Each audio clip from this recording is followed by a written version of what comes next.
বৌদি গো, কালকে দুর্গাপূজার কাপড় বিক্রি করতাম গেছিলাম এক বাসার।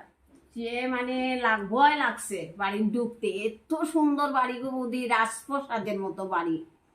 দেখে মনটা ভালোই লাগলো। ভিতরে গেলাম, গিয়া নক করলাম, টপ টপ টপ টপ করলাম দরজার মধ্যে। দেখি একটা বয়স্ক মহিলা বাইরেছে।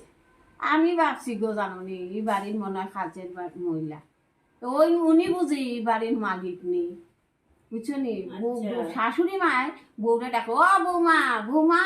তখন বউ আস্তে আস্তে ঘুম তাকে উঠছই, চুলু চিত্রানি ফেকম ধরা, বুঝছো না নি। এরপরে আমি কই, আপনার ছেলের বউ নি, আপনি এই বাড়ির মালিক নি? কই নয় গো, আমার একটা মাত্র ফুলা। আর মা জানুনি বৌদি, ভদ্রমহিলা শাড়ি থেকে টুমকি দিলে নোংরা করবো। এখন আর জগত তা আসেনি, পৌঁছাই তুমি। ঠিক নি ও মনোখন গো বৌদি, দেখতে জানি আমার যথেষ্ট চোখে দিয়ে জলাই করছে। আর কি তা কইতাম তোমার। এরপরে বৌমার পরনে তো দামি চুড়িদার, ওটা মিলাইলাম, কাপড় বেচতাম কিটা। আমি তো আর অসৎ নানি খুশকর। আমি মনে মনে চিন্তা করলাম। এরপরে এখন বয়স্ক শাড়ি নিছি। তো আমি কইলাম, ও গো তোমার তো বৌদি ডাকবার বয়স নাই গো আমার, আমিও তোমার মাসির সমবয়সী। তে তোমার শাশুড়ি মার লাগি শাড়িটা রাখি তো বালা আছে। না না, এবার কোথাও তুমি কাপড় কিনতাম না।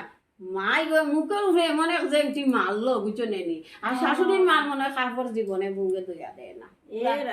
আর বউ তো রানি, শাশুড়ি তো বুড়া গো, কাপড় ধুইব কেমনে, নোংরা কাপড়টা গো জানি।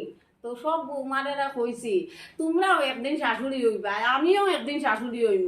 শাশুড়ি মারার লগে এত দুর্ব্যবহার করাটা উচিত না। ঠাকুরের গায়ে সহ্য হইতো না, ধর্মের গায়ে সহ্য হইতো না। দেখো বৌদি, ঠিক ঠিক ঠিক ঠিক।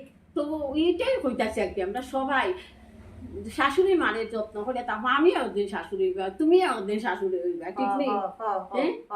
তো এই কথাটা আপনারা খারাপ ভাবে নিও না, আমার মনে লাগছে তাই আপনারা লোক একটু শেয়ার করলাম। আপনারা আমার ভিডিওটা দেখুন। নমস্কার।